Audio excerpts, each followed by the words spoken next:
नजीर बनेगा ऐसा ऐतिहासिक फैसला। पूरे देश में होने लगी चर्चा जब कोर्ट द्वारा मिली झूठा केस लगाने वाली लड़की को सजा। जी हाँ, ये घटना है यूपी के बरेली से, जहाँ बार बार बयान बदलने पर अपने ही बयानों में फंसी आरोपकर्ता खुद को नाबालिग बताकर रेप का झूठा आरोप लगाकर भेजा युवक को जेल में। 1653 दिन गवाए निर्दोष ने जेल में। अब लड़की को भी काटनी होगी उतनी ही सजा और साथ ही लगभग 5,88,000 रुपए का भरना होगा हर्जाना। जस्टिस ज्ञानेंद्र त्रिपाठी जी ने दिया एक ऐसा ऐतिहासिक फैसला जिससे न्याय की हिलती नींव फिर से लोगों के मन में अपनी पकड़ बनाती नजर आई।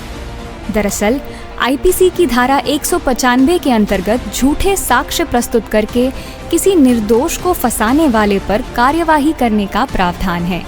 2024 में चेन्नई की पॉक्सो न्यायालय ने भी एक झूठा आरोप लगाने वाली महिला को दी थी 5 वर्षों की सजा। उस महिला ने अपने ही पति से बदला लेने के लिए उस पर अपनी ही बेटी के साथ बलात्कार का घिनौना आरोप लगाया था। महिलाओं की सुरक्षा कानूनों के माध्यम से अवश्य होनी चाहिए, लेकिन कानून का दुरुपयोग करने वाली महिलाओं को भी मिलनी चाहिए कड़ी सजा, जिससे निर्दोषों का जीवन सुरक्षित हो सके। मध्य प्रदेश की एक 45 वर्षीय महिला को भी जमीन हड़पने के लालच में अपने जेठ के बेटे के खिलाफ दुष्कर्म की फर्जी शिकायत दर्ज करवाने के अपराध में 2023 में देवास सत्र न्यायालय द्वारा 10 वर्ष की मिली सजा।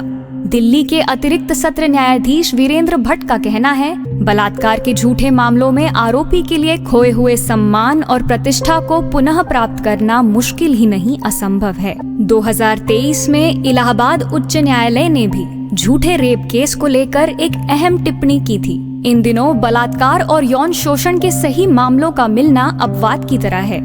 एक और भी ऐसा केस है जिस केस में ट्रायल कोर्ट द्वारा दी गई है सजा, लेकिन उस केस को पढ़कर हाई कोर्ट और सुप्रीम कोर्ट के अधिवक्ताओं का कहना है कि केस बिल्कुल फर्जी है, झूठा फंसाया गया है, केस बनता ही नहीं है। लेकिन उस झूठे केस में पिछले 11 से अधिक वर्षों से निर्दोष संत जेल में हैं। जी हाँ, ये केस है संत श्री आशाराम जी बापू का, जिस केस में खबर छुपाई गई, अफवाह उड़ाई गई, सच्चाई कुछ और थी, कुछ और ही दिखाई गई। संत श्री आशाराम जी बापू के केस में दोषी सिद्ध होने का एक भी प्रमाण नहीं है कोर्ट के समक्ष, लेकिन उनकी निर्दोषता के अनेकों प्रमाण होने के बावजूद केवल और केवल आरोप लगाने वाली महिलाओं के विरोधाभासी बयानों के आधार पर, जी हाँ, विरोधाभासी बयानों के आधार पर बापू आशाराम जी को दी गई आजीवन कारावास की सजा। एक ऐसा केस जिसमें न कोई सबूत, न कोई डायरेक्ट एविडेंस, लेकिन उस केस में निर्दोष संत को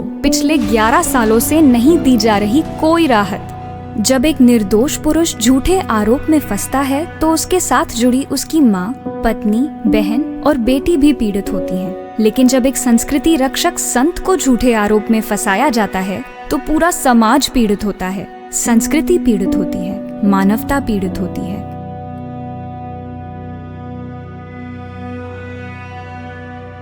इसलिए अब निर्दोषों को न्याय मिले और संत श्री आशाराम जी बापू की 87 वर्ष की आयु और उनके स्वास्थ्य को देखते हुए उन्हें जल्द से जल्द रिहा किया जाना चाहिए। अब खत्म हो अन्याय का ये सफर।